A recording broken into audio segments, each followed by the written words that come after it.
Topic हो गया है क्या फाइनल सुरेश जी? हाँ जी सर, हो गया। क्या क्या टॉपिक मेरा लिया टॉपिक आपने? टॉपिक है अनुच्छेद 370 में परिवर्तन, जम्मू कश्मीर की स्थिति में बदलाव, राष्ट्रीय अच्छा। सुरक्षा के संदर्भ में। अच्छा, तो ये ये टॉपिक टॉपिक पैराग्राफ में थोड़ी बोला जाता है।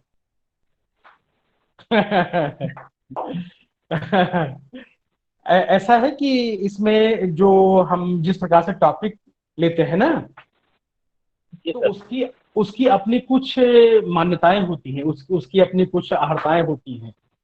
और जी ऐसे जैसे उसकी एक बहुत बड़ी अहर्ता उसकी होती है कि हमारे पास पर्याप्त कालखंड हो जिसमें हम उसका अध्ययन कर जी। सकें। तो जैसे आपने कहा कि आपने 370 को समाप्त करने का विषय लिया है आपने, है ना? तो जी इस ये तो अभी तो इसमें कुछ हुआ ही नहीं। अभी तो इसमें अभी तो केवल एक वर्ष हुआ। तो एक वर्ष में तो किसी का अध्ययन हो ही जी। नहीं सकता है सुरेश जी। ठीक है ना? अच्छा सर। हाँ, किसी भी चीज के जैसे मान लीजिए कि आप क्या अध्ययन कर सकते हैं। ये आपका अध्ययन तब हो हाँ सकता है अगर आप 370 के समाप्त होने के कम से कम 5 वर्ष हाँ। बाद ये विषय लें और आप ये अध्ययन अच्छा सर। करें कि भारतीय सुरक्षा की दृष्टि से 370 को समाप्त करके जो कश्मीर को केंद्र शासित प्रदेश बनाया गया है उसमें क्या अंतर पड़ा है, तब तो आपका अध्ययन हो सकता है। और केवल अभी एक वर्ष के अंदर अभी तो पूरी तरह से 370 समाप्त करने का जो क्रम है वही नहीं लागू हो पाया है अभी तक तो। ठीक है ना? तो इसलिए ऐसे विषय पर शोध नहीं हो ही नहीं सकता। जी। शोध ऐसे विषयों पर हमको अपने विषय को इस प्रकार से लेना चाहिए कि उसमें पर्याप्त हमारे पास शोध की सामग्री हो। हमारे पास जो जिनके जी आधार पे सर। हम शोध करना चाहें वो आधार हमारे पास पर्याप्त हो। और इसलिए एक बहुत बड़ा जो प्रश्न चिन्ह है बहुत सारे शोधों पर लगाया जाता है। जी। जैसे जो चुनाव के जो शोध होते हैं ना, तो उनमें ये कहा जाता है कि अगर हमारा सैंपल साइज, जी। अगर हमारा जो जिसके आधार पे हम अपना निष्कर्ष निकाल रहे हैं अगर वो व्यापक नहीं है, अगर वो रिप्रेजेंटेटिव नहीं है, जी सर। अगर वो पर्याप्त समय को लेकर नहीं किया गया है, तो उस शोध की जो प्राप्तियां हैं उसकी जो फाइंडिंग्स हैं उनको वैध नहीं माना जाता है। और माना जाता है कि ये जो है ये बहुत ही फ्लिम्जी, बहुत हल्के तरीके से, स्केची, बहुत भद्दे तरीके से शोध किया गया है। और इसलिए उस शोध की बहुत ज्यादा मान्यता नहीं होती है। आज इससे पहले कि मैं अपना विषय शुरू करूं, मुझे टॉपिक बहुत चेंज करना सारे। पड़ेगा फिर सर। जी जी, बिल्कुल बिल्कुल। बिल्कुल इसको चेंज करना पड़ेगा। बल्कि आप 370 के बदलाव के स्थान पे 370 के दौरान ही क्या क्या बातें थी, ठीक है ना, और उनका जम्मू कश्मीर के लोगों के किसी जीवन के जी। किसी विशेष पक्ष पे क्या प्रभाव पड़ा, इस पर आप अध्ययन कर सकते हैं। लेकिन मेरा मानना है कि जम्मू कश्मीर का अध्ययन करना अभी थोड़ा सा सुरक्षा की दृष्टि से, आपकी स्वयं की भी दृष्टि से ठीक नहीं रहेगा। क्योंकि कोई भी अगर आप शोध करना चाहेंगे तो आपको जम्मू कश्मीर जाना पड़ेगा आपको वहां पर। और जाने की स्थिति अभी वहां अगर नहीं बन पाई आपकी तो आपका फील्ड वर्क नहीं हो पाएगा। और बिना बिना फील्ड वर्क के आपका शोध जो है वो जायज नहीं माना जाएगा। इसलिए आप विचार करें कि आप अपना विषय बदलें। ठीक है ना? हाँ सर, अभी तो बदल सकते हैं, अभी तो काफी हाँ हाँ, सब्जेक्ट जी जी। कोई कहीं को हाँ और हाँ। दूसरे टॉपिक चलिए। हाँ बिल्कुल बिल्कुल बिल्कुल, अभी आप बदल सकते हैं। अच्छा, इससे पहले कि मैं अपनी बात में शुरू करूं, हम में से लगभग 70% लोगों के कैमरे बीच में बंद हो जाते हैं। और डॉली निमेश तो कल पूरी क्लास में थी ही नहीं, इसलिए कल की डॉली की अटेंडेंस नील मानी जाएगी। कल कल की आपकी हाजिरी नहीं मानी जाएगी डॉली की। उस रिकॉर्ड पर मैं साइन करके दूंगा जिस पे आपने अपना प्रेजेंट कल लिख के दिया हुआ था। मैंने पहले कहा था कि क्लास में अब आपकी प्रेजेंट लगने के तीन पैमाने हैं, 3 पैरामीटर्स हैं जिसको आपको पूरा करना है। पहली बात तो ये कि आपको क्लास में आते ही पूरी तरह से अपना जो फॉर्मेट बताया गया था कि आपको अपना नाम लिख के और प्रेजेंट लिखना है, तो आपका एक पेपर पे ये छप के आ जाता है। कल ये तो डॉली का छप के आ गया था, लेकिन दो और जो चीजें वो डॉली ने कल नहीं किया। पहली बात तो ये कि आपको अपना वीडियो कैमरा पूरे क्लास में ऑन रखना है, जिससे कि मैं देख सकूं कि कौन कौन सक्रिय है, कौन कौन क्या कर रहा है। ऐसा ना हो कोई क्लास छोड़ के चाय बनाने चला गया, कोई और कहीं चला गया, कोई शॉपिंग, कोई घूम रहा है, ऐसा नहीं होना चाहिए। तो डॉली कल गायब हो गई थी। दूसरी बात कि आपको क्लास में पूरी समय पूरी तन्मयता से रहना है। इसीलिए मैं बीच बीच में सबका नाम लेता हूँ, जिसका नाम लेता हूं तो वो सकपका के और जब तक अपने आप को सहेज समेट करके आके अपना कैमरा या वीडियो या अनम्यूट करते हैं, तब तक पता लग जाता है कि वो कहाँ पर है और किस स्थिति में है। तो इसलिए आप सबको मैंने कहा था कि हालांकि मेरा बहुत ज्यादा इसके लिए नहीं होता अगले क्लास में आने के लिए, नहीं पढ़ना तो आप क्लास में मत आइए, लेकिन हेड साहब का ये विशेष निर्देश है कि जिनकी अटेंडेंस कम हुई उनको वो परीक्षा में बैठने नहीं देंगे, और 1 वर्ष का उनको फिर फ्लैट नुकसान हो जाएगा। तो इसलिए उनका कहना है कि हम अपनी सारी अटेंडेंस रिकॉर्डेड और जो जिसने क्लास लिया टीचर ने उसके हस्ताक्षर से ऑफिस में जमा होगी, और उसी के आधार पे बाद में हम सबके परीक्षा देने का क्रम बनेगा। तो इसलिए मेरा आप सबसे दोबारा निवेदन है कि इन तीनों कामों को अगर आप लोग करेंगे, 3 काम कौन से? एक तो अपना नाम लिख के अपने आप को प्रेजेंट घोषित करेंगे, लेकिन इससे काम नहीं होने वाला है। खाली पूरे समय क्लास में रहेंगे, पूरी तन्मयता से रहेंगे, और इसके प्रूफ, इसके आप एविडेंस स्वरूप अपने वीडियो को ऑन करके रखेंगे। कुछ लोगों के वीडियो मैंने चेक किए पूरी तरह से दिखे, जैसे राजीव जी पूरे समय सक्रिय रहते हैं, पूरे समय इनका वीडियो ऑन रहता है। सुरेश जी का भी यही हाल है, नेहा का भी ऐसा ही वीडियो मुझे दिखा। बाकी लोगों, 1-2 और लोग हैं जिनका दिखा, लेकिन अधिकतर का मुझे नहीं दिखा। इसलिए आप सब ये निश्चित समझें कि जैसे कल कल की मैं डॉली निमेश की अटेंडेंस 0 कर रहा हूं मैं, तो आप सबका भी मैं आगे देख के अटेंडेंस 0 कर सकता हूं, और अंत में आप लोग फिर अगर परेशान होंगे तो मुझे नहीं कहने सर आपने बताया नहीं। ये एक बात थी। दूसरी बात, मुझे कई लोगों ने मुझे व्हाट्सएप किया है और ईमेल किया है, तो उन्होंने अपने टॉपिक्स मुझे भेजे हैं। थोड़ा सा मैं एक किताब अभी लिख रहा हूँ, तो मेरे पास समय का अभाव हो जाता है। केवल आपसे केवल क्लास के दौरान ही रूबरू होने का अवसर मिलता है, बाद में मैं देख नहीं पाता क्योंकि मेरा लिखने क्रम शुरू हो जाता है। तो इसलिए मैं आप सबसे ये चाहता हूं कि मैंने आप लोगों को जो अपने टॉपिक को चूज करने का और उसमें अपने उस टॉपिक को रिसर्चेबल बनाने का अपना फॉर्मेट, अपना जो फ्रेमवर्क डेवलप करने का, मैंने बहुत सारी बातें मैंने बताई हुई हैं। 3-4 लोगों के टॉपिक अभी अपनी क्लास में फाइनलाइज भी हुए, फाइनल भी हो गए हैं, जो उन्होंने अपने सुपरवाइजर से, चूंकि उनके सुपरवाइजर तय हो गए हैं, इसलिए उन्होंने उनसे बातचीत करके अपने टॉपिक को फाइनल कर लिया है। ऐसे एक टॉपिक जैसे फाइनल हो गया है सुचित तोमर का, ये पवन जी ने इनको पीएचडी कराने के लिए एग्री किया है। ऐसे एक अजय कुमार है, उसको मैंने एग्री किया पीएचडी कराने के लिए, तो उसका टॉपिक भी लगभग फाइनल हो गया है। अपने साथ जो जुड़े रहते हैं, हालांकि उनके लिए क्लास में रहना आवश्यक नहीं है, लेकिन वो अपने टेक्निकल सपोर्ट है, इसलिए भानु जी रहते हैं। तो भानु जी का भी टॉपिक फाइनल हो गया है, ये भी पवन सर के अंडर में ही पीएचडी कर रहे हैं।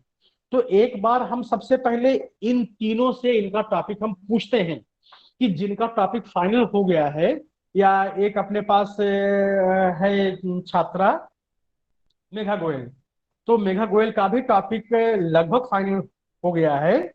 तो इन चारों का हम एक बार टॉपिक सुनते हैं। आप सभी एक बार टॉपिक इनका सुने, और इनका टॉपिक चाहे तो एक बार आप लोग लिख भी लें। तो आपको क्या है कि आपको टॉपिक का किस प्रकार से संरचना होती, ढांचा बनता है, ये आपको ध्यान में आएगा। अगर ऐसा आपको समझ में नहीं आएगा, तो जैसे अभी सुरेश जी ने कहा कि जब मैंने से पूछा टॉपिक क्या है, तो इन्होंने 3 पंक्तियां बोली। उन तीनों पंक्तियों में ना तो कोई आपस में अंतर संबंध था, ना उन पंक्तियों में कोई तारतम्यता थी, और ना ही उनमें शोध करने की ध्वनि ही आ रही थी। ये जो विषय सुरेश जी ने कहा, ये बहुत, अगर अधिक व्यक्ति कोई परिश्रम करे तो केवल इसके ऊपर एक वो शोध पत्र लिख सकता है कि 370 का पहले क्या था और समाप्त होने के बाद क्या क्या स्टेटस में अंतर आया।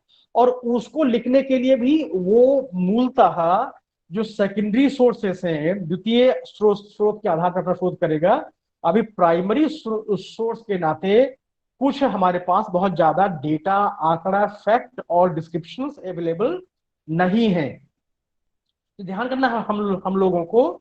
अभी ये चारों टॉपिक्स जो हैं, इन चार लोगों के ये चार अलग अलग विषयों के टॉपिक हैं। जैसे हम पहले टॉपिक सुनते हैं सुचि तोमर का। सुचि, मेरी आवाज आ रही है आपको? ये सर आ रही है। हाँ सुचि, आप अपने टॉपिक को स्पष्ट रूप से बोलो, साफ साफ, जिससे कि बाकी लोग जी उसको लिख लेंगे। ठीक है ना? और ये चारों टॉपिक जब लिख के पूरा हो जाएगा आप लोगों का, तो मैं किसी का नाम लेकर पूछूंगा कि किसी एक का टॉपिक वो मुझे पढ़ के सुनाए।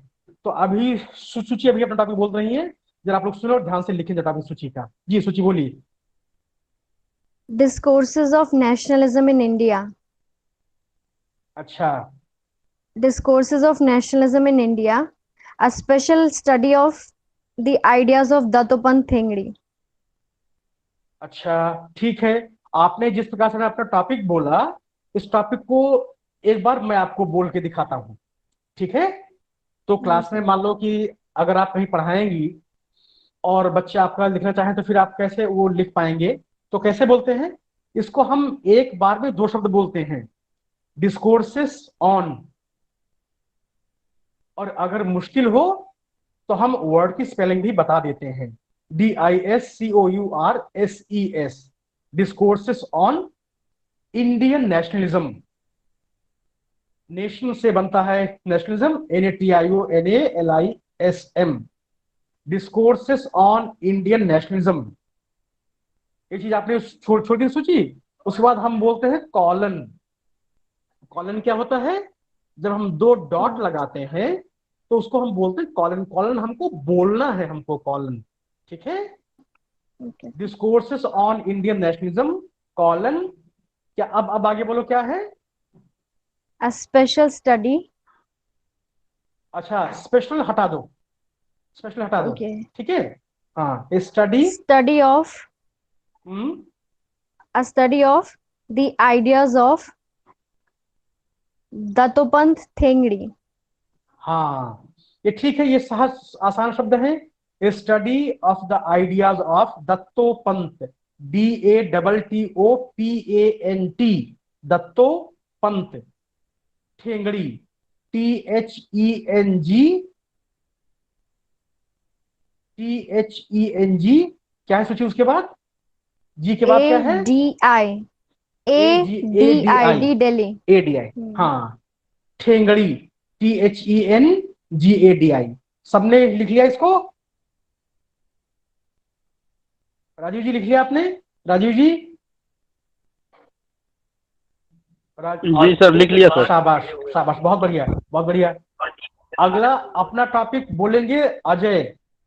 अजय अपना टॉपिक बोलो अपना, अजय। Yes sir. जैसे मैंने गुड मॉर्निंग सर। जैसे मैंने हाँ। बोलना बताया सूची को, वैसे बोलना है। हमारे Yes, sir. बोलने का टेस्ट क्या है? क्या क्या जांच है हमारे सही बोलने का? हमारे सही बोलने की जांच Sir. ये होता है कि हम एक बार जब अपनी बात कह दें तो किसी को उस बात को पूछने का, दोबारा पूछने का प्रश्न ही ना उठता हो। ऐसा हमको अपनी बात कहनी चाहिए एक बार में ही। अब बोलिए अपनी बात जरा। सर मेरा टॉपिक है judiciary and protection of privacy rights in India, colon a study of select supreme court judgments. अच्छा, फिर से बोल ठीक है। देता हूँ। हाँ नहीं, अब आप मत बोलो, अब आप मत बोलो। जी सर। अब देखिए, अभी अभी आप सबका पढ़ाने का अभ्यास नहीं है क्लास में, तो कैसे बोलना होता है हमको? मैंने कहा कि हमको एक बार में दो शब्द बोलना होता है, बस, उससे ज्यादा शब्द नहीं बोलने होते हैं। और उन शब्दों में भी ऐसे बोलना होता है कि अगर कोई लगे कोई मुश्किल, जैसे आपने कहा कि जुडिशियरी, तो जुडिशियरी का संभव तो स्पेलिंग बता देना चाहिए, हम सब हिंदी भाषी लोग हैं। अपने में से कई लोग हैं जो विशुद्ध रूप से हिंदी के ही व्यक्ति हैं, तो उनके लिए अंग्रेजी लैटिन के बराबर होती है। स्पेलिंग बताने में कोई हर्ज नहीं है। JUDICIAR, judiciary, Right. And And protection, PROTECTION, protection of privacy, PRIVACY, privacy rights in India. ठीक है जी, ये आधा हिस्सा हो गया। yes, उसके बाद फिर yes, sir. हमको लगाना है कॉलन, 2 डॉट लगाना है। A study of select Supreme court judgements. Judgements की स्पेलिंग बहुत गलती हो जाती है, तो थोड़ा ध्यान से रखें स्पेलिंग जजमेंट की। इसमें ई नहीं आता है, जज में हम ई लगाते हैं, और जजमेंट में हम JUDGMENTS ऐसे लिखते हैं, जजमेंट्स। सबने लिख लिया इसको? डॉली निमेश आ रही हैं, जा रही हैं। अब पता नहीं इनके घर पे समस्या है नेटवर्क की, या ये मेरे आज की बात से आहत महसूस कर रही हैं। तो सबने लिख लिया? नेहा, नेहा क्लास में है क्या? यस सर, क्लास में। Good Neha morning. आपने लिख ली टॉपिक? Yes, sir. टॉपिक आप लिख लिया आपने? हाँ जी सर, लिख लिया इसको। शाबाश, बहुत बढ़िया, बहुत बढ़िया। 2 हो गए हमारे पास। ये Yes, sir. सैंपल टॉपिक्स है, सैंपल टॉपिक्स है, मैं भी आपको इनके बारे में बताऊंगा। तीसरा टॉपिक बताएंगी अपना जो Megha Goyal. Good morning sir. हाँ मेघा, बार बार गुड मॉर्निंग नहीं बोलना है, एक बार सबसे मैंने नमस्ते कर लिया था, ठीक है जी जी सर। जी। सर मेरा टॉपिक है two nations at the brink of conflict. The spelling of brink is BRINK। पहले ये तो बोल दो जो शुरू में बोला था। मैंने क्या बोला? आवाज नहीं आई क्या सर मेरी? Two nations. एक बार में केवल 2 शब्द बोलने हैं मेघा। टू नेशंस बोलना है, फिर रुकना है बीच में। अब बोलो। दोबारा बोलो सर। हाँ। Two nations at the brink of conflict, colon, a study of maritime competition between India and China. रुको भी, अभी रुको। Two nations at the brink, ऐसे बोलना है। Two nations at the brink, बोलना है BRINK, ब्रिंक। ब्रिंक होता है मुहाने पर, किनारे पर। Two nations at the brink of conflict. Conflict मतलब संघर्ष। अब कॉलन लगाना, 2 डॉट लगाना है। अब आगे बोलो, क्या टॉपिक है आपका? A study of maritime competition between India and China. हाँ, a study of maritime, MARITIME। Maritime को बोलते हैं समुद्री, समुद्र के अंदर जो कलाकारी होती है उसको बोलते हैं मैरीटाइम। मैरीटाइम कंपटीशन, स्पर्धा, बिटवीन इंडिया एंड चाइना। ठीक है। इसमें मेघा, आपने कोई ओशन भी लिखा था? इंडियन ओशन लिखा था क्या पहले, या नहीं लिखा था? ऐसे टॉपिक आपका ऐसे टॉपिक था? जी सर। Between तो India and China in the Indian Ocean region. I forgot. तो आपने मेरे कहने बोला, पहले बोल दिया था आपने? नहीं सर, मैं भूल गई थी। क्योंकि मैरीटाइम तो फिर 7 समंदर पार वाली बात हो जाएगी ना। कहाँ ये संभालेंगे? पैसिफिक में जाएंगे, अटलांटिक में जाएंगे, साउथ चाइना सी में, ठीक है? Indian ocean, in the Indian ocean region, ठीक है। ये टॉपिक हो गया मेघा गोयल का। सबने लिख लिखे इसको? सर्वेश्वर पांडे जी के यहाँ भी लगता है दिक्कत हो रही है नेटवर्क की। तो अपनी क्लास में रोहित कुमार है क्या अभी? क्लास में रोहित है क्या अभी, या आज नहीं है? रोहित हो क्लास में? सर लिख लिया आपने जो इन तीनों ने बोला? अपने अपने टॉपिक अपने लिख लिया?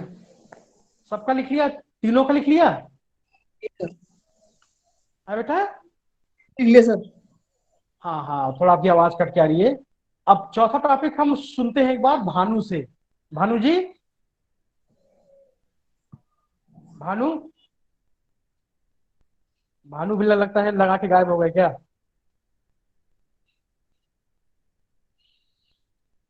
भानु, मेरी आवाज आ रही है क्या आपको?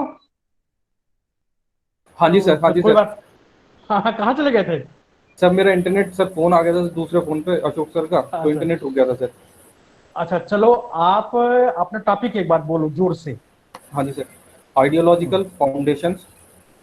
हाँ, आइडियो, पहला शब्द क्या है? Ideological, IDEOLOGICAL, ideological foundations, FOUNDATIONS, foundations, ideological foundations of of Narendra Modi government. GOVE Narendra Modi, हाँ, नरेंद्र मोदी गवर्नमेंट। ठीक है, GOVERNMENT। हाँ। तो पहला हिस्सा क्या है टॉपिक का? Ideological foundations of Narendra Modi government. ठीक है, उसके बाद आपने लगा दिया कॉलन, 2 डॉट लगा दिया, है ना? सर कॉलन सर हट गया था सर, पहले था पॉलिटिकल फिलोसफी, फिर चेंज हो गया था सर आरटीसी में, एंड पंडित दीनदयाल उपाध्याय। अच्छा, एंड पंडित दीनदयाल उपाध्याय। चलो ठीक है, कोई बात नहीं, कॉलन कॉलन हटा दीजिए। तो इनका टॉपिक क्या हो गया भानु जी का? Ideological foundations of Narendra Modi government and Pandit Deendayal Upadhyay. ठीक है जी, इसको भी सबने लिख लिया? अपने अपने क्लास में शशांक है क्या? शशांक, क्या लगता है शशांक चाय पीने चला गया क्या क्लास से? भानु, शशांक है सर क्या?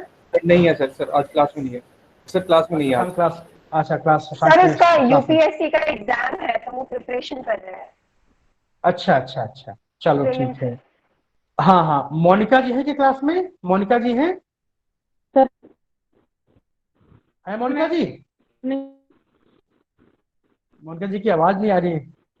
बाहर जाके करते हैं, है जी? बाहर जाके क्या रूम में नहीं होगा। नहीं, आपने लिख लिया क्या? आपने हाँ विषय जी, लिख लिए चारों? हाँ जी सर ले। चलो अब ठीक है।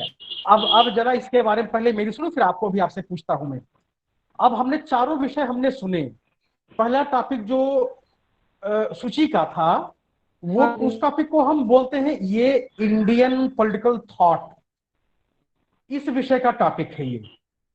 तो हमारा जो एक मेजर सेगमेंट होता है पॉलिटिकल साइंस का, वो पॉलिटिकल थियरी और पॉलिटिकल थॉट का होता है, जिसमें हम इंडियन भी और वेस्टर्न भी दोनों को हम शामिल कर लेते हैं। तो इस विधा में, इस जो ज्ञान का जो प्रकार है, धारा है, इसके अंदर अगर हमको शोध करना है, तो जैसा टॉपिक सूची ने लिया, ऐसा टॉपिक हम अपना ले सकते हैं। और इस प्रकार से आपको पता है कि आप सबने सिलेबस में पढ़ा होगा, वेस्टर्न पॉलिटिकल थॉट में हम शुरू करते हैं प्लेटो से, एरिस्टोटल से, मैकियावेली से, Hobbes, Locke, Rousseau, James Mill, और जो ये कार्ल मार्क्स और बेंथम, जितने जितने हैं, ये भी हमारे शोध के विषय हो सकते हैं। इन सबको भी हम किसी को भी लेकर हम शोध कर सकते हैं। तो western political thought, western political philosophy में हमारी जो महारत है वो हासिल हो सकती है। दूसरा, इंडियन पॉलिटिकल थॉट है, तो उसमें हम सब जानते हैं कि उसमें हम आरंभ कर सकते हैं प्राचीन भारत से, जिसके सबसे जो बड़े अधिष्ठाता वो कौटिल्य को मानते हैं। परंतु प्राचीन भारतीय चिंतन की परंपराएं भी हैं, वो वैदिक परंपरा है, वो पोस्ट वैदिक परंपरा है, उपनिषदिक परंपरा है, वेदांतिक परंपरा है। उसके बाद मध्यकाल में बहुत सारे हुए हैं, चिंतक हुए हैं। जियाउद्दीन बर्नी का हम सब नाम जानते हैं, बहुत सारे इतिहासकार हुए हैं। और आधुनिक भारत में तो हम आरंभ करते हैं राजा राम मोहन राय से। तो जितने अपने राष्ट्रीय आंदोलन के बड़े बड़े नेता थे, उन सब ने कुछ ना कुछ कहा है, कुछ ना कुछ उन सब ने लिखा है, उन सब का काम हुआ है। तिलक हैं, सारे अपने जो सन्यासी परंपरा के दयानंद दयानंद जी, विवेकानंद जी हैं, और अरविंदो घोष हैं, राम मनोहर लोहिया हैं, जयप्रकाश नारायण हैं, दत्त पटनायक जी का तो नाम लिया ही लिया सूची ने, दीनदयाल जी हैं, भानु ने बताया। तो इस प्रकार से ये तो अपने चिंतक हैं, और इसी प्रकार से इनके दिए हुए जो विचार हैं, जैसे लोहिया जी का एक बहुत अद्भुत विचार है, उनका है चौखंबा मॉडल ऑफ गवर्नेंस। उन्होंने एक, जब भारत में संविधान बन के और देश में अपने शासन व्यवस्था लागू हो रही थी, तो उनको लगा कि ये व्यवस्था ठीक नहीं है, इससे वो असंतुष्ट थे, और इसलिए उन्होंने एक नया मॉडल तैयार किया जिसको उन्होंने नाम दिया चौखंबा मॉडल ऑफ गवर्नेंस। शासन का, या जो जिसको हम बोल सकते हैं प्रशासन का चौखंबा मॉडल, चौखंबा उन्होंने शब्द प्रयोग किया उन्होंने, 4 पिलर्स। तो इसको भी कोई ले सकता है। जयप्रकाश नारायण का, उनका हम सब जानते हैं कि उन्होंने समग्र क्रांति का, टोटल रेवोल्यूशन का नारा दिया था उन्होंने। उनकी किताब है बहुत सारी, उनकी किताब है a plea for reconstruction of Indian polity, भारतीय राज व्यवस्था के पुनर्निर्माण का एक निवेदन, ये उनकी किताब है। तो इन सब चीजों को जैसे मान लो कोई अध्ययन करना चाहे तो जयप्रकाश नारायण जी की इस किताब में जो बातें कही गई हैं, उन बातों का व्यवहारिक पक्ष वो किसी एक विशेष सरकार के अध्ययन के द्वारा ले सकता है। कि इस, जैसे मान लीजिए कि सपा की सरकार थी, जयप्रकाश जी समाजवादी थे, जेपी आंदोलन उनके द्वारा चलाया गया था। उत्तर प्रदेश और बिहार की जो सपा की, और सपा की यूपी में, और जेडीयू आरजेडी की जो सरकारें बिहार में बनी थी, ये सरकारें जेपी आंदोलन के दौरान जिस प्रकार की राजनीतिक चेतना आई थी इन राज्यों में, उसी चेतना के फलस्वरूप ये सरकारें आई थी। और इनके जो नेता थे, वो चाहे मुलायम जी हो, वो चाहे लालू हो, चाहे वो नीतीश कुमार हो, ये सब जेपी आंदोलन की ही देन है। तो हम ये भी अध्ययन कर सकते हैं कि जेपी का जो दृष्टि थी शासन की, जिसका ये लोग कसम खा के इन लोगों ने अपने दल बनाए, इन्होंने राजनीति की, सत्ता में आए, सरकार आए, 15 वर्ष लालू का शासन था, तो जेपी की इन्होंने विचार को कितना क्रियान्वित किया, ये भी हमारे अध्ययन का विषय हो सकता है। और इसके द्वारा एक अपने बहुत बड़े चिंतक हैं, उनको, उनका नाम हम सब आमतौर पे बहुत कम लेते हैं, एम.एन. रॉय। एम.एन. रॉय को अगर कहा जाए कि भारतीय जो चिंतन परंपरा है आधुनिक भारत की, उसमें एम.एन. रॉय का दिमाग सबसे फर्टाइल, सबसे उर्वर दिमाग था। सबसे ज्यादा विचारों का प्रतिपादन, सबसे ज्यादा पुस्तकों का लेखन, सबसे विभिन्न प्रकार के वैचारिक जो अंतर्दृष्टियों को लेकर अपने ही विचारों का पुनर्निर्धारण करने की जो वृत्ति एम.एन. रॉय में थी, वो बहुत कम चिंतकों में थी। तो इस प्रकार से आप लोग इन सब के, जैसे उनका एक विचार है एम.एन. रॉय का, जिसको हम बोलते हैं रेडिकल डेमोक्रेसी, और उन्होंने रेडिकल ह्यूमनिज्म नाम का एक पूरा विचार चलाया उन्होंने। जिस प्रकार से दीनदयाल जी का विचार को हम बोलते हैं इंटीग्रल ह्यूमनिज्म है, वैसे एम.एन. रॉय का विचार जो है वो रेडिकल ह्यूमनिज्म के लिए था। तो हम सब ये पढ़ सकते हैं कि ये रेडिकल ह्यूमनिज्म की अवधारणा जो है, ये भारतीय परंपराओं से किस प्रकार मेल खाती है, या एम.एन. रॉय के विचारों का जो परिप्रेक्ष्य था वो कितना भारतीय था, कितना वो पाश्चात्य था। इस प्रकार से बहुत सारे, मतलब मैं क्या आपसे कहना चाहता हूं कि आप लोगों को अपना शोध का विषय लेते हुए वैचारिक दारिद्र्य, जो पॉवर्टी ऑफ आइडियाज से ना जूझना पड़े। इसलिए मैंने आज सोचा कि मैंने कई लोगों का पढ़ा था, मैंने जो मुझे इन लोगों ने मेल और व्हाट्सएप किया है, मुझे बहुत ज्यादा दम किसी में लगा नहीं, और मुझे लगा कि एक क्लास में आपको मैं दोबारा कुछ बातों को रिवाइज कराऊं, रिपीट कराऊं, आपको ध्यान में आए जिससे। तो पहला हमारा क्या होगा, सूत्र क्या होगा टॉपिक लेने का, कि जो भारतीय राजनीतिक और पाश्चात्य राजनीतिक चिंतन परंपरा है, चिंतक हैं, और उनके दिए हुए विचार, जिसको हम पॉलिटिकल थियरी, राजनीतिक सिद्धांत कहते हैं, उनके ऊपर भी हम अपने शोध को प्रतिस्थापित कर सकते हैं, उनको लेकर भी हम शोध कर सकते हैं। और वो शोध का टॉपिक कैसे बनेगा, इसका एक सैंपल मैंने आपको सुची तोमर के टॉपिक के रूप में बताया। कि कैसे सूची ने बताया कि भारतीय राष्ट्रवाद के बहुत सारे वैरायटी हैं, बहुत सारे उसके वेरिएंट हैं। नेहरू का राष्ट्रवाद अलग था, गांधी जी का राष्ट्रवाद अलग था, एम एन रॉय का राष्ट्रवाद अलग था, सबऑर्डिनेट पर्सपेक्टिव एक है राष्ट्रवाद का, वो अलग है। इसमें दत्तोपंत ठेंगड़ी जी का भी एक राष्ट्रवाद है, जिसको हम कहते हैं वो हिंदुत्व का राष्ट्रवाद। तो इसको लेकर इन्होंने अध्ययन किया, अध्ययन करने की सोच रहे हैं। तो इसी प्रकार से हम सब भी इनमें से किसी एक विषय को लेकर हम अध्ययन कर सकते हैं, और ये एक बहुत महत्वपूर्ण, बहुत क्रिटिकल और बहुत सेंट्रल एलिमेंट है पॉलिटिकल साइंस के डिस्कोर्स का, पॉलिटिकल साइंस के विषय का ये बहुत महत्वपूर्ण अंग है। ऐसा अगर हम कोई विषय लेंगे इन इन चीजों, इन मुद्दों, चिंतकों में से, तो हमारा विषय पूर्ण रूप में पॉलिटिकल साइंस का ही विषय माना जाएगा। अब दूसरा विषय हम आते हैं राजीव के टॉपिक पे, इसके हम टॉपिक पे आते हैं अजय की। अजय का टॉपिक क्या है? जुडिशियरी। जब भी हम जुडिशियरी कहते हैं तो हमारे ध्यान में आती है न्याय व्यवस्था, न्यायपालिका। तो न्यायपालिका क्या है? एक ये संस्था है, भारत में शासन की एक संस्था है। न्यायपालिका है, कार्यपालिका है, व्यवस्थापिका है, नौकरशाही है, बहुत सारे कॉन्स्टिट्यूशनली ऑर्डेन्ड बॉडीज हैं, सीएजी है, बहुत सारे आयोग हैं, महिला आयोग है, अल्पसंख्यक आयोग है, एससी आयोग, एसटी आयोग, अटॉर्नी जनरल, बहुत सारे जितने भी अपने देश में शासन के इंस्टीट्यूशन हैं, इन सब पर शोध हो सकता है। जैसे मान लीजिए कोई व्यक्ति, उसको लगे कि national commission for schedule caste है, राष्ट्रीय अनुसूचित जाति आयोग है, वो आयोग किस प्रकार का है, क्या काम करता है, इस पर कोई किताब ही नहीं लिखी अभी तक, बहुत ज्यादा लिखी गई है, शोध बहुत ज्यादा नहीं हुआ इसके ऊपर। तो इसके ऊपर भी आप शोध कर सकते हैं। बहुत पुरानी संस्था है ये, इसका जिक्र संविधान में हुआ है, उसी मैनेट से इसको बनाया गया है। तो इसको आप अध्ययन कर सकते हैं।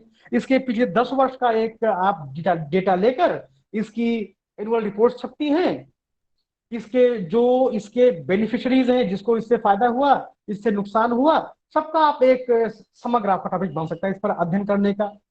तो judiciary and protection of privacy rights in India. अब हम आते हैं राइट्स पे, अधिकारों पर। अधिकारों की अपनी एक लंबी चौड़ी परंपरा रही है। हमारे अधिकार में क्या आते हैं? एक तरफ ह्यूमन राइट्स है, मानवाधिकार का विषय है, फंडामेंटल राइट्स है, मौलिक अधिकारों का विषय है, डेमोक्रेटिक राइट्स का, लोकतांत्रिक अधिकारों का विषय है, अधिकारों के हनन का विषय है, विभिन्न प्रकार के जो वर्तमान समय में सामाजिक आर्थिक जो विकास की प्रक्रियाएं हैं, उनके द्वारा किस प्रकार से लोगों के अधिकारों का हनन होता है। हम सब जानते हैं किसी भी क्षेत्र में अगर कोई उद्योग धंधा लगता है, कोई फैक्ट्री, कोई प्लांट लगता है, तो कितने लोग उसमें से डिस्प्लेस होते हैं। तो उनके ऊपर हमारा अध्ययन हो सकता है कि कैसे उनके जो आदिवासी हैं, जो वनवासी हैं, कैसे अपने जो पुश्तैनी परंपरागत जमीन से उनको हटाया गया, उनको बेदखल किया गया, और उनको कुछ भी अवसर नहीं दिया गया कि वो अपनी पुरानी चीजों को रिक्लेम कर सके, रिड्रीम कर सके उसको, रिट्रीव कर सके उसको। तो ये भी हमारा विषय हो सकता है। तो अभी अजय का विषय क्या है? Judiciary and protection of privacy rights in India. इन्होंने दो चीजों को जोड़ा कि प्राइवेसी राइट्स, निजता का अधिकार का जो संरक्षण है, इसका प्रोटेक्शन है, और न्यायपालिका की उसमें भूमिका क्या है, इसको इन्होंने जोड़ के अपना अध्ययन लेना चाहा। और इन्होंने सुप्रीम कोर्ट के जजमेंट्स में लिखा है सेलेक्ट। क्यों लिखा सेलेक्ट? क्योंकि सुप्रीम कोर्ट तो अपने बनने के पहले दिन से ही, या हम कहें तो उससे पहले से भी, स्वतंत्रता पूर्व से ही विभिन्न प्रकार के मसलों पर अपने फैसले लगातार देते आया है। तो अगर कोई व्यक्ति सुप्रीम कोर्ट के सारे फैसलों का चर्चा करेगा तो कुछ कर ही नहीं पाएगा, उसके लिए तो 2-4 जन्म लेना पड़ेगा, इतने फैसले आ गए हैं सुप्रीम कोर्ट के अधिकारों के ऊपर। इसलिए जब हम शब्द प्रयोग करते हैं सेलेक्ट, तो इसमें हम अपने लिए थोड़ा सा एक स्पेस रखते हैं, जिसको बोलते हैं लेग स्पेस रखते हैं, अपने लिए थोड़ा स्थान रखते हैं कि हम अपने समय और धन की मर्यादा को देखते हुए 1, 2, 3 महत्वपूर्ण फैसलों का ही अध्ययन करेंगे, और सारे फैसलों का अध्ययन हम नहीं करेंगे।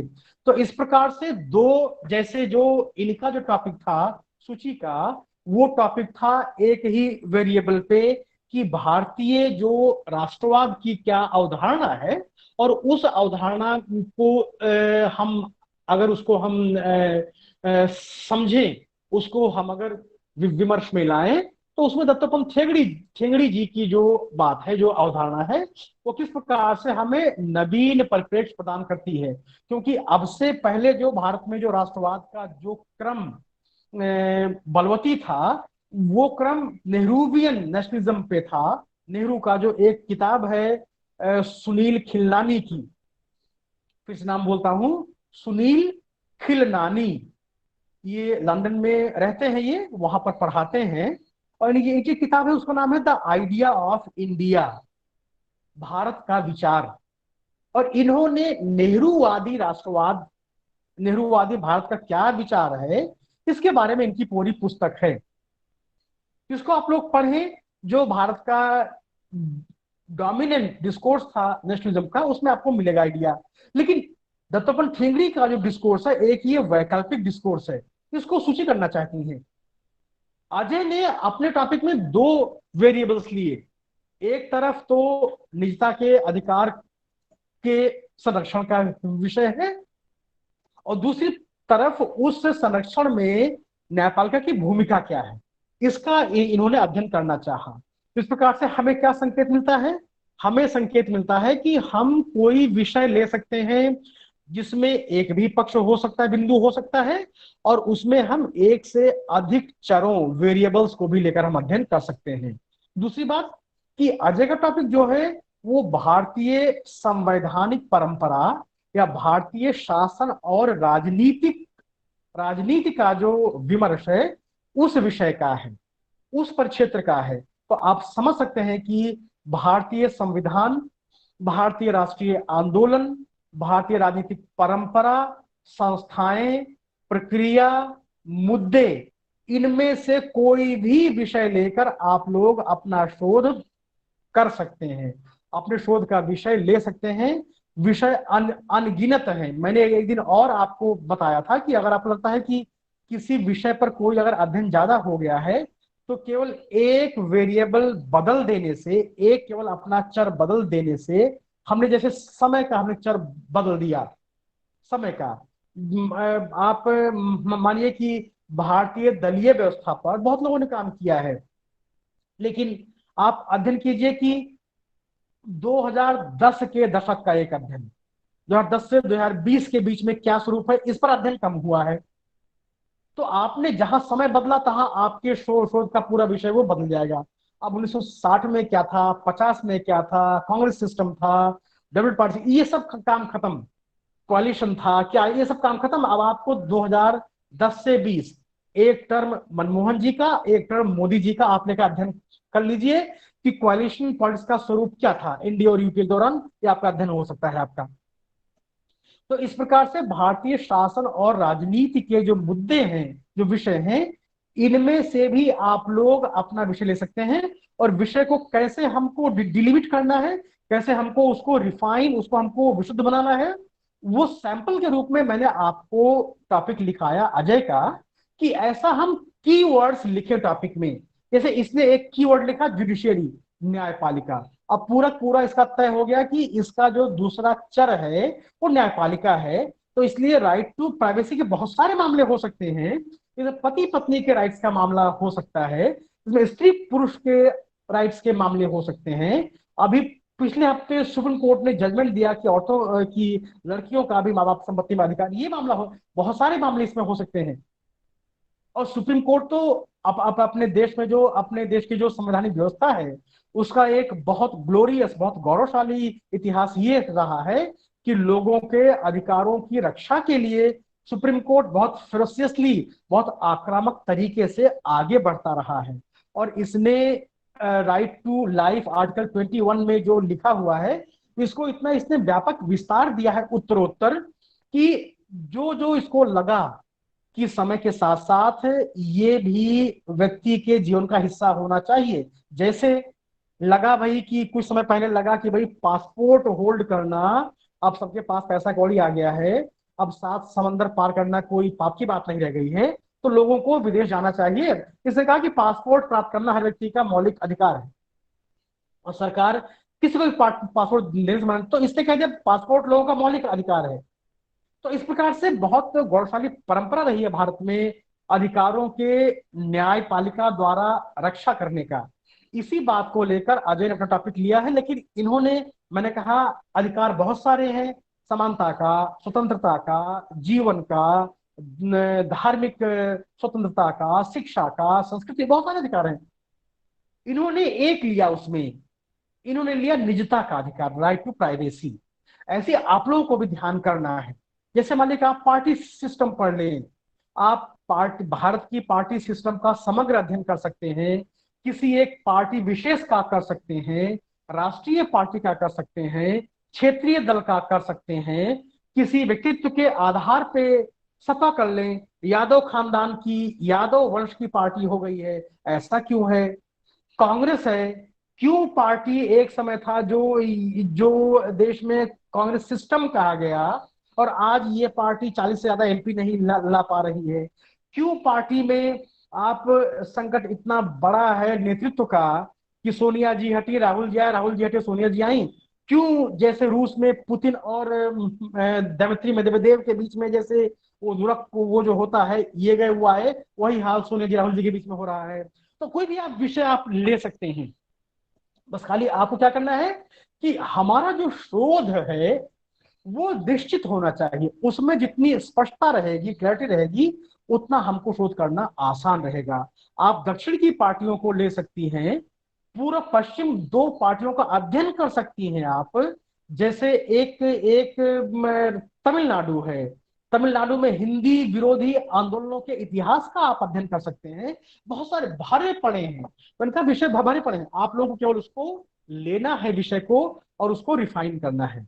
तो ये तो मैंने आपको बताया कि भारतीय शासन राजनीति, भारतीय संविधान, भारतीय राष्ट्रीय आंदोलन और भारतीय सामाजिक आर्थिक राजनीतिक जीवन के जो इंटरडिसिप्लिनरी अंतर विषयात्मक मुद्दे हैं, ये हजारों की संख्या में जाते हैं। इनको भी लेकर आप लोग अपने शोध को आगे बढ़ा सकते हैं। अब हम टॉपिक पे आते हैं मेघा के।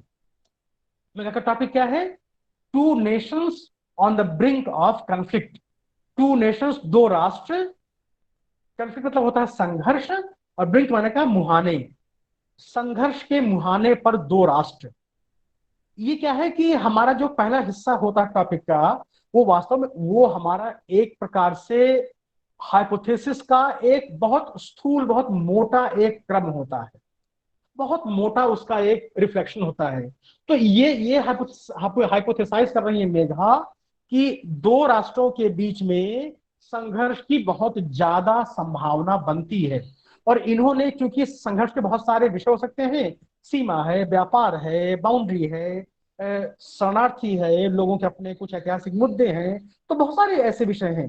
अंतरराष्ट्रीय राजनीति के तक आजे है, अंतरराष्ट्रीय संगठनों में अपना विषय रखने की बात है। तो इसको और क्लेरिफाई किया मेघा ने, तो इन्होंने कहा study of conflict, a study of competition between India and China in Indian Ocean region। तो इन्होंने भारत और चीन नाम के दो देश लिए, इनके बीच में प्रतिस्पर्धा की बात कही, और कहां पर? इंडियन ओशन में, हिंद महासागर में। अब ध्यान कर सकते हैं हम लोग तीन बातें इस टॉपिक के बारे में, कि पहली बात तो ये टॉपिक अंतरराष्ट्रीय संबंधों का टॉपिक है। दूसरी बात कि इस टॉपिक के जो जो दो मूल ध्रुव हैं वो भारत और चीन हैं। तो एक अपने पास विषय आता है कि भारत और इसके पड़ोसी, या भारत ही केवल, भारत और अंतरराष्ट्रीय राजनीति, भारत और इसके पड़ोसी, भारत और इसकी विदेश नीति, भारत और इसकी सुरक्षा, भारत और इसका मैरीटाइम जो डायनेमिक्स है, इंडिया का स्ट्रेटेजिक डिफेंस सिक्योरिटी जो है, इंडिया का ग्लोबल ट्रेड है, कॉमर्स है, रिलेशंस है, India quest for power, Bharat का शक्तिशाली बनने का इसका सपना जो है इसका। तो ये हमारे पास एक ये शोध की एक दूसरी एक अलग ही धारा बनती है जो भारत को अपनी सीमा से बाहर निकलकर रेस्ट ऑफ द वर्ल्ड, शेष विश्व के साथ इसका अपना साबका बिठाता है। तो इसमें आप भारत का किसी से दो देशों के साथ संबंध का अध्ययन कर सकते हैं, जैसे मेघा ने किया है, भारत चीन का, भारत का संयुक्त राष्ट्र संघ से कर सकते हैं, भारत के इतने सारे और पड़ोसी हैं, भारत के जो व्यापार के संबंध है बहुत सारे देशों के साथ, भारत की जो विदेश नीति के जो ऐतिहासिक, समसामयिक, सैद्धांतिक, इसके ऑपरेशनल जो बिंदु हैं, क्षेत्रीय संगठनों का अपना बहुत लंबा चौड़ा इतिहास है। भारत आसियान है, भारत अफ्रीका है, भारत लैटिन अमेरिका है, भारत सार्क है, भारत का जो न्यूक्लियर पॉलिसी है इस पर अध्ययन हो सकता है, भारत का जो जिसको हम बोलते हैं डिजार्मामेंट, निशस्त्रीकरण, इस पर अध्ययन हो सकता है। जो अंतरराष्ट्रीय जगत में जो टेक्नोलॉजी कंट्रोल रेजिम्स बनी हैं, जो तकनीक नियंत्रण के जो शासन व्यवस्था तो नहीं बोलेंगे, रेजिम को हम बोलते हैं, एक प्रकार का सिस्टम बना हुआ है। जैसे हम शुरू कर सकते हैं एनपीटी से, न्यूक्लियर नॉन प्रोलिफरेशन ट्रीटी थी, सीटीबीटी आई, बहुत सारे, एनएसजी है, न्यूक्लियर सप्लायर्स ग्रुप है जिसमें भारत जिसका भी मेंबर नहीं, बहुत सारे ऐसे हैं। तो इन सबको हम लेकर अपना विषय हम बना सकते हैं। जिन जिन लोगों की रुचि अंतरराष्ट्रीय क्षेत्र में है वो इनमें से कोई भी विषय ले सकते हैं वो, और इस प्रकार से वो जियो स्ट्रेटेजी का एक विषय होता है जिसको हम बोलते हैं भू रणनीति बोलते हैं, एक जियो पॉलिटिक्स होता है, भू राजनीति होती, बहुत सारे ऐसे मुद्दे होते हैं जिनको लेकर हम अपना विषय बना सकते हैं अंतरराष्ट्रीय राजनीति में। मेघा का टॉपिक जो है वो टॉपिक हम सबके लिए एक सैंपल टाइप का है कि पहले हिस्से में इसने अपने टॉपिक का जो हाइपोथेटिकल इसका एजम्पशन है वो बताया कि दो राष्ट्र हैं जो संघर्ष के मुहाने पर खड़े हैं, और संघर्ष किसके बीच में है, भारत और चीन के बीच में है, और इस संघर्ष की रूपरेखा को इन्होंने हिंद महासागर के अंदर दोनों देशों की प्रतिस्पर्धा के रूप में ये अध्ययन करना चाहती है। तो इस प्रकार से ये हमारा तीसरा हमारा क्षेत्र आता है। हमारा चौथा विषय हम आते हैं भानु के भी विषय पर हम आते हैं। भानु का क्या है? भानु का विषय है ideological foundations of Narendra Modi government and Pandit Deendayal Upadhyay. अब ध्यान करने की बात है, भानु के विषय में और पूर्व के तीनों विषयों में दो अंतर है। पहला अंतर तो यह है कि भानु के विषय में कॉलन नहीं लगा, डॉट जो दो डॉट होता है वो नहीं लगा है, इनका फ्लैट टॉपिक है। मतलब कि हम ऐसा विषय भी हम ले सकते हैं जिसमें कॉलन लगाना कोई आवश्यक नहीं होता है। दूसरा क्या है कि भानु का विषय जो है वो एक ऐसा है जिसमें सरकार का जो स्वरूप है उसके पीछे, उसकी पृष्ठभूमि में किसी सैद्धांतिक विचार का हमको अध्ययन करना है हमको। तो अभी मैंने कुछ क्षण पहले मैंने आप लोगों को बताया था जयप्रकाश नारायण के बारे में, या सपा है, ये लोहिया का रोज कसम खाती है एक बार लोहिया जी की। मुझे याद है दिल्ली में एक सपा के नेता थे, उनका नाम था जनेश्वर मिश्र, पुराने नेता थे सपा के, देहांत हो गया। दिल्ली में उनको कोठी मिली हुई थी यहाँ पर पार्लियामेंट हाउस के पास में, डॉक्टर राजेंद्र प्रसाद रोड पे। मैं कई बार वहां से निकलता था तो उन्होंने एक बड़ा बोर्ड लगा रखा था अपने घर के सामने, लिखा हुआ था लोहिया के लोग।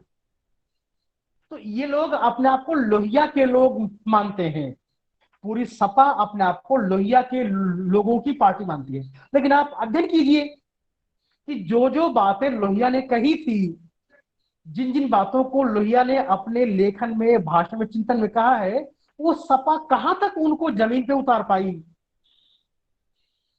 किस हद तक जो लोहिया का सामाजिक न्याय का सिद्धांत था, लोहिया का सामाजिक पुनर्संरचना का सिद्धांत था, लोहिया का चौखंबा मॉडल था, लोहिया का पंचायतों को सशक्त करने का उनका विचार था, वो विचार कहां तक सपा कर पाई। आप अध्ययन कीजिए, बताइए कि किस प्रकार से जो लोग अपने आप को लोहिया के लोग कहते हैं, सत्ता में आने के बाद उनका लोहिया के लोग होने का जो दावा है वो किस हद तक सार्थक हो पाता है। तो इस प्रकार से आप लोग अपने विषयों को ऐसे कर सकते हैं निरूपित, जिसमें आपके लिए शोध का पर्याप्त स्कोप हो, उसमें पर्याप्त अवसर हो शोध करने का।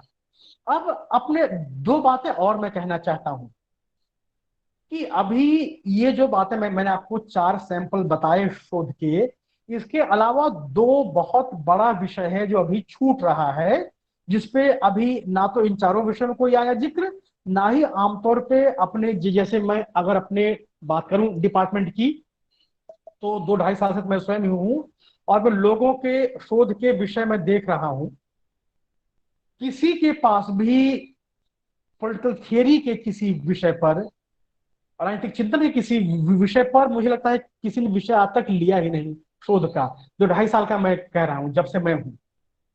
इसी प्रकार से तुलनात्मक राजनीति एक बहुत बड़ा विषय है, कंपैरेटिव पॉलिटिक्स या comparative government and politics. India में कहीं जो तुलनात्मक अप्रोच है अध्ययन का, वो भी सबके दायरे से बाहर है, तुलनात्मक वृत्ति लोगों के अंदर है ही नहीं। और एक अपना बहुत बड़ा विषय है जिसको हम बोलते हैं पब्लिक एडमिनिस्ट्रेशन, लोक प्रशासन। इस लोक प्रशासन के अंतर्गत ना केवल लोक प्रशासन का जो सिद्धांत आता है, इसके जो प्रिंसिपल्स हैं, थियरीज हैं, बल्कि लोक प्रशासन एक बड़ा पेपर हो गया है, एक फुल फ्लेज पेपर हो गया है। इसके अंतर्गत इतने ज्यादा बिंदु हैं, जैसे एक हम बोलते हैं, उसको हम बोलते हैं कार्मिक प्रशासन, पर्सनल पर्सनल एडमिनिस्ट्रेशन, जिसके अंदर ब्यूरोक्रेसी है, यूपीएससी है, रिक्रूटमेंट की व्यवस्था है, भर्ती की प्रक्रिया है, ट्रेनिंग की प्रक्रिया है, जो भ्रष्टाचार के मुद्दे हैं, इंटीग्रिटी जिसको हम बोलते हैं, ईमानदारी बोलते हैं, लोकपाल है, लोक आयुक्त है, जो मशीनरी सारी जो संगठन है, संस्थाएं, उनका अध्ययन है। ये सारा किसको हम बोलते हैं पर्सनल एडमिनिस्ट्रेशन। प्रशासनिक सुधार का बहुत लंबा चौड़ा विषय है। चुनाव आयोग एक संगठन के नाते क्या करते हैं, इसका एक अध्ययन हो सकता है। वित्तीय प्रशासन है, भारत में बजट की क्या व्यवस्था है, वित्तीय अनुशासन क्या होता है, भारत में बजट का जो व्यवस्था भी अभी कुछ साल पहले मोदी सरकार ने रेल और सामान्य बजट को एक कर दिया, तो बजट की देश में अपने क्या प्रक्रिया रही है, इस हमारा विषय हो सकता है। मैंने आपसे कहा था कि बहुत सारे इमर्जिंग फील्ड है, नए नए विषय आ रहे हैं, जिसको मैंने आपसे कहा था कि डिजास्टर मैनेजमेंट का एक नया विषय है, इस पर हमारा काम हो सकता है। लोकल गवर्नमेंट है, पंचायती राज है, नगर पालिकाएं है, अर्बन लोकल बॉडीज है, एम्पावरमेंट का डिस्कोर्स है, महिलाओं का, मार्जिनलाइज्ड ग्रुप्स हैं, जो वंचित समाज का, इनका है, जो पूरा डेवलपमेंट का डिस्कोर्स है, विकास का जो विमर्श है कि विकास की दशा क्या हो, दिशा क्या हो, आर्थिक नीतियां क्या है, क्या हम बड़े उद्योग धंधे लगाएं, क्या हम छोटे ग्रामीण जैसे वोकल फॉर लोकल क्या क्या कॉन्सेप्ट है, लेकिन भारत मेड इन इंडिया का है। अभी परसों मोदी ने कहा कि make in India make forward, इस प्रकार की जो बातें हैं, आत्मनिर्भर भारत का भी हमारा विषय हो सकता है। तो पब्लिक एंटरप्राइजेस हैं, जिसको लोगों ने कहा सफेद हाथी हैं, इसलिए उन्हें बंद करना चाहिए।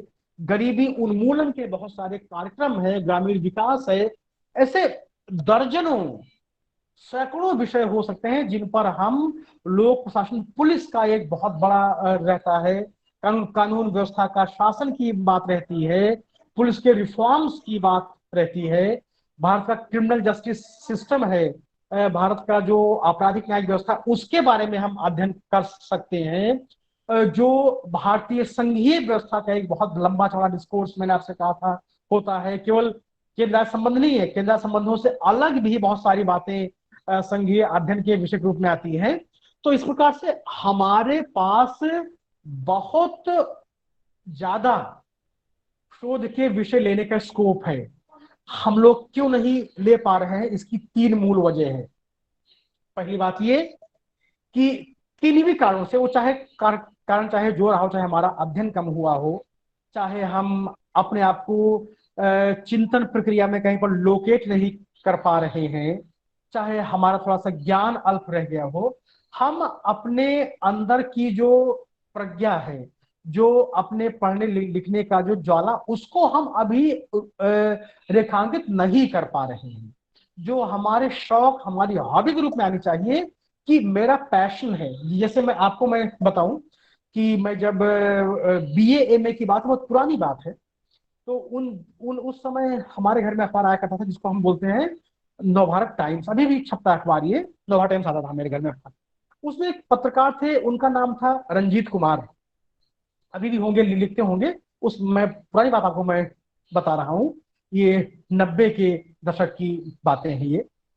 तो रंजीत कुमार का एक लेख छपता था नवभारत टाइम्स में, यदा कदा, रोज नहीं, हफ्ते 10 दिन 15 दिन में एक बार।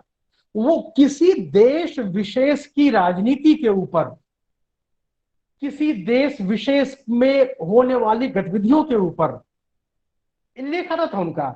जैसे मुझे याद है, उनका एक बहुत अच्छा लेख आया था होंडुरास के ऊपर।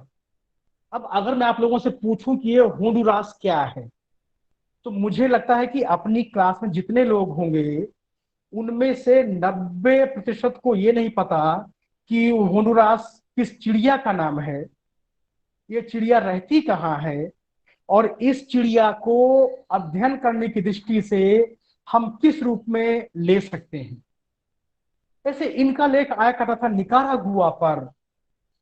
इसी प्रकार से जब एक बार जब भारत ने 1987 में अपनी सेनाएं भेजी श्रीलंका में, जिसको हम बोलते हैं IPKF, तो बड़ा लंबा जो लेख आया इनका कि क्यों आवश्यकता है।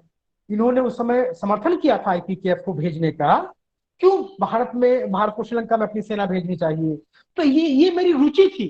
वो अलग विषय है कि बाद में किन्हीं कारणों से मैं अपनी उस रुचि को आगे नहीं बढ़ा पाया और मेरा विषय बदला शोध करने का। लेकिन एक स्पार्क मेरे अंदर था कि मैं अंतर्राष्ट्रीय राजनीति के मुद्दों पर मैं अध्ययन करूं। हम लोग अंतर्राष्ट्रीय राजनीति के अंतर्गत रीजनल स्टडीज, आप सब जानते हो कि जेएनयू का जो SIS है, स्कूल ऑफ इंटरनेशनल स्टडीज बोलते हैं, जेएनयू में है।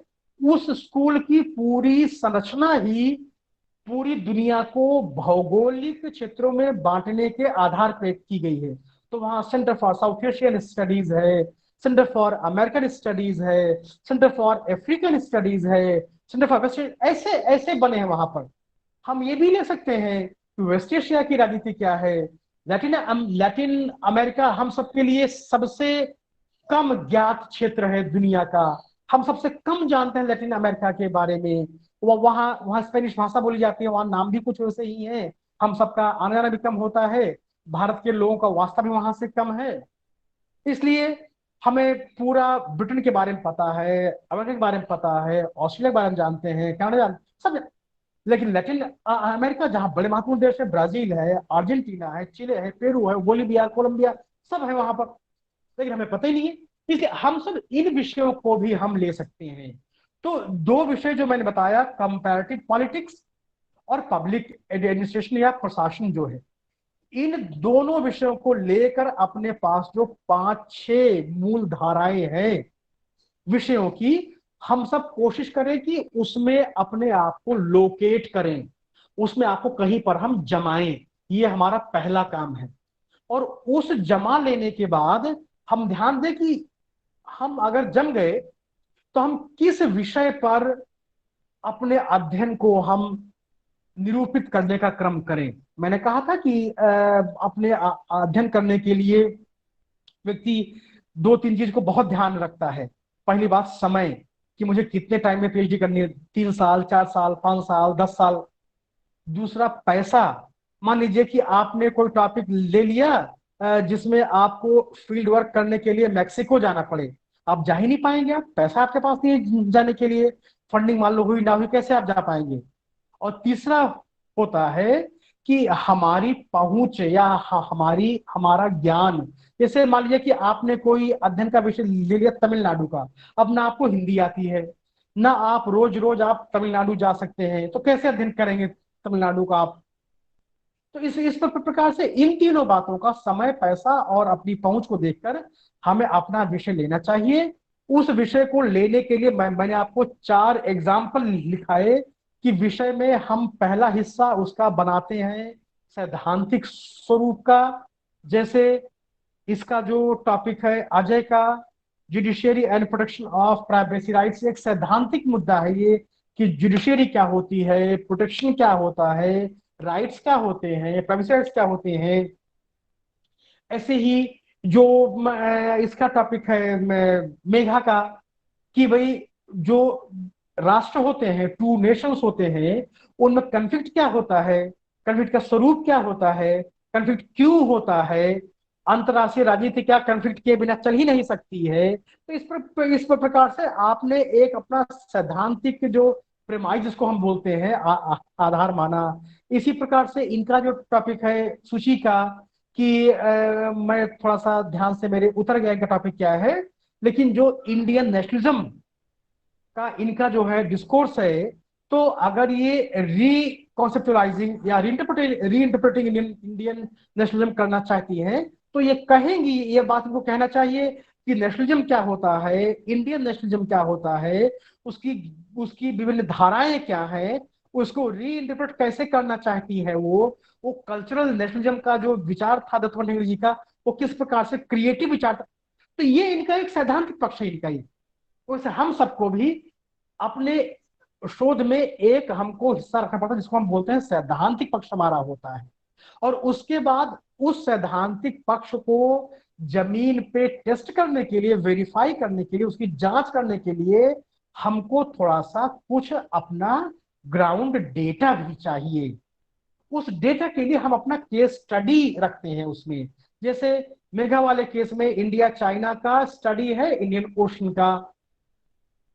जो अजय का है वो सुप्रीम कोर्ट के जजमेंट का है, जबकि ये अजय अगर प्रोटेक्शन ऑफ प्राइवेसी राइट्स का अध्ययन करना चाहे तो ये उनके लिए डेमोक्रेटिक मूवमेंट्स का भी अध्ययन कर सकता है, कि इस राइट्स को की सुरक्षा के लिए जो आंदोलन कितने हुए। हम सब आजकल देख रहे हैं कि प्रशांत भूषण के ऊपर सुप्रीम कोर्ट ने कंटेम्प्ट ऑफ कोर्ट का मुकदमा चला के उनको दोषी सिद्ध किया।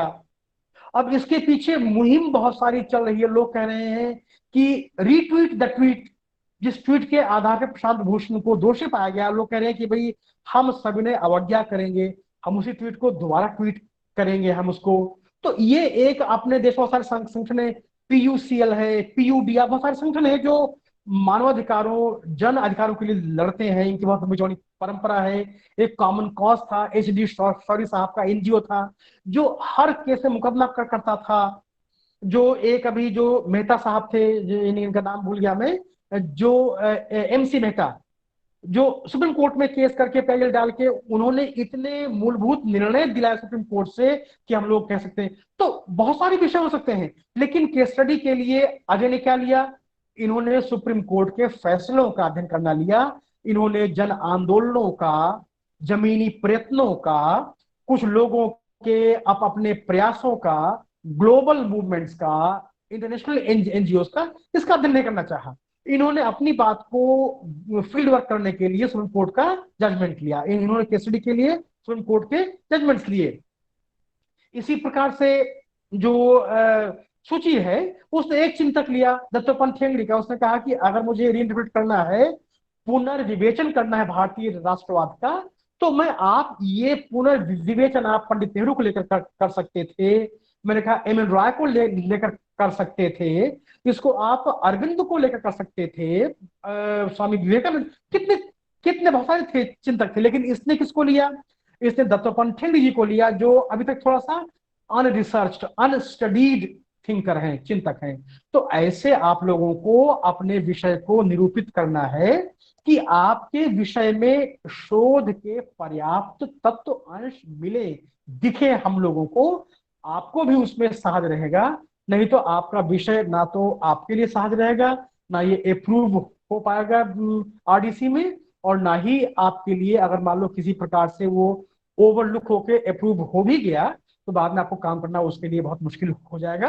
आज की बात मैंने आप लोगों को थोड़ा कम बोलने दिया, क्योंकि मेरे पास बहुत सारे ईमेल और व्हाट्सएप आए थे। मुझे लगा एक बार आपको मुझे बताना चाहिए। अब जिन लोगों ने मुझे ईमेल और व्हाट्सएप किया है वो एक बार अपने उन्हीं विषयों को दोबारा रिफाइन करेंगे और थोड़ा उसको टाइट करेंगे और थोड़ा उसको रिसर्चेबल बनाएंगे, उसमें फालतू शब्दों को निकालेंगे, उसमें चाहे कालखंड का, चाहे स्थान का, चाहे प्रक्रिया का, चाहे विचार का, चाहे व्यक्ति का एक स्पेसिफिक फोकस रखेंगे और ध्यान देंगे कि रिसर्च उनका जो प्रपोज टॉपिक है वो रिपीट ना हो, वो किसी पहले से किसी काम अगर उसका हुआ है तो ऐसा विषय नहीं होना चाहिए। इतनी सी आज मुझे अपनी आप सब संक्षिप्त बात कहनी थी। किसी मन में कोई प्रश्न हो तो आप लोग बताएं, नहीं तो हम आज अपना विषय पूरा करते हैं। सर जी सर राजकिशोर बोल हाँ रहा बता हूँ। राष्ट्र जी बताइए। सर मैंने जो आपको भेजा था उसमें थोड़ा सा मैंने चेंज किया, वो आपसे थोड़ा बताना चाहता हूँ। टॉपिक हाँ तो मेरा था हाँ मुझे मोदी ऐसा है युग ना। में हाँ बताइए। जी, बताइए मोदी बताइए। युग में भारत चीन संबंधों का, मोदी युग में हम्म भारत चीन संबंधों का राजनीतिक अर्थशास्त्र डबल डॉट भू हाँ राजनीतिक प्रतिद्वंदिता डबल डॉट, और डबल डॉट नहीं बोलते इसको, इसे बोलते हैं कॉलन। जी कॉलन, भू राजनीतिक प्रतिद्वंदिता और आर्थिक सहयोग के संदर्भ में। आप कर सकते हैं, ये कर सकते हैं। बस खाली इसमें थोड़ा सा ध्यान देना है।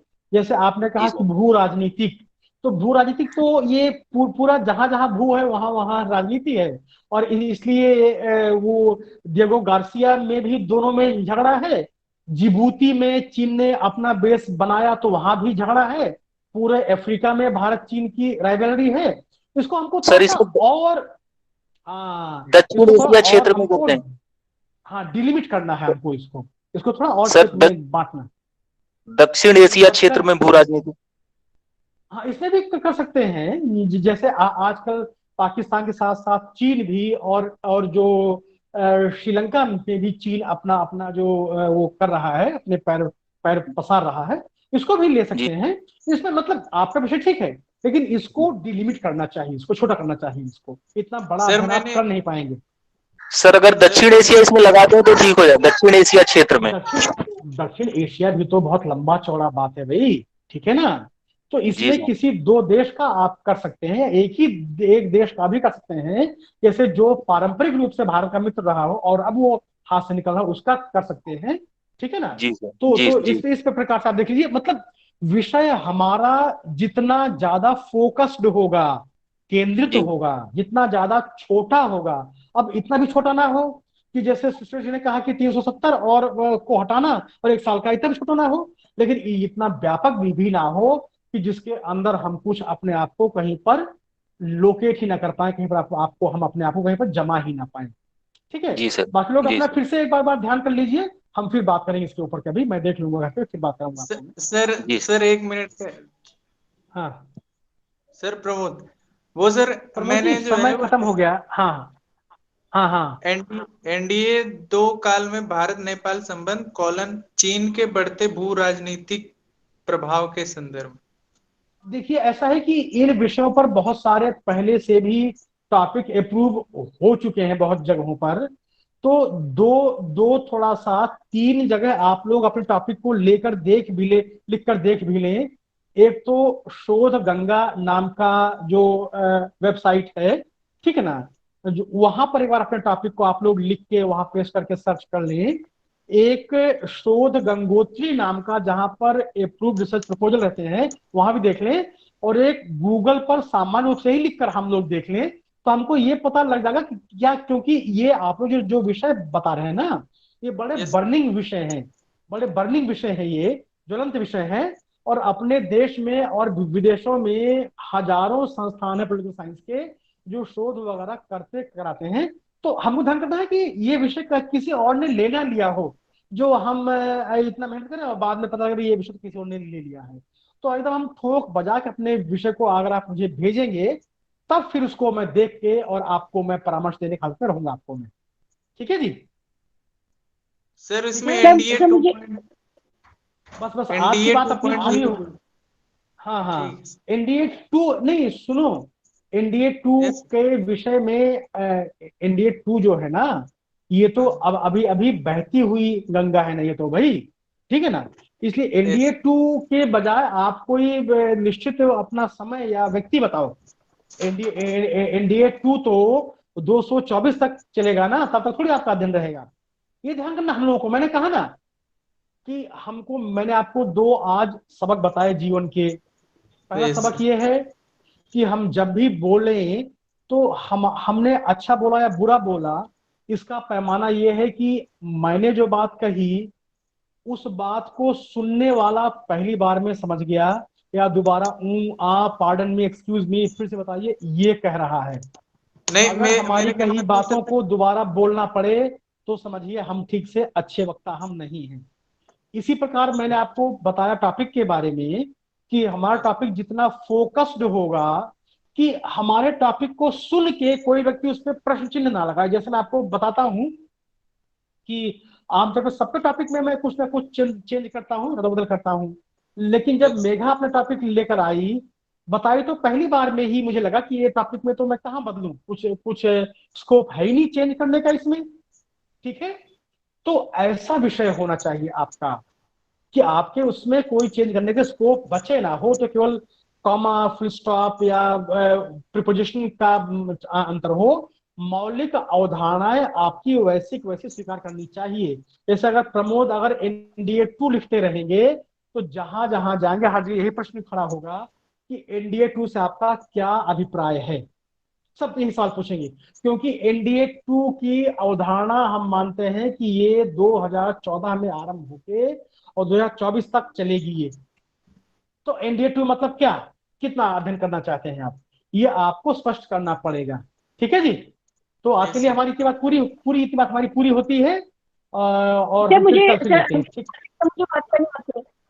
हाँ कल बात करते हैं, बाकी बातें कल करते हैं। अभी आप लोग सर आप जितना मैंने बताया बस आपसे ये रिक्वेस्ट है, मैंने आपको भेजा हुआ है, आप एक बार देख लीजिएगा और थोड़ा सा आप कल नहीं बता दीजिएगा। नहीं, उसको आप जो आपने भेजा है मुझे ना, उसको एक बार आपको दोबारा मेरी आज की कही बातों के मद्देनजर आपको फिर से उसको ठीक करना है, तब मुझे भेजना है, तब मैं देखूंगा उसको। ठीक ठीक है है, सर, ठीक है सर। चलो ठीक है, नमस्ते। सबको नमस्कार, कल फिर मिलेंगे नमस्ते। 9:30 बजे। हाँ। नमस्ते। Thank you sir.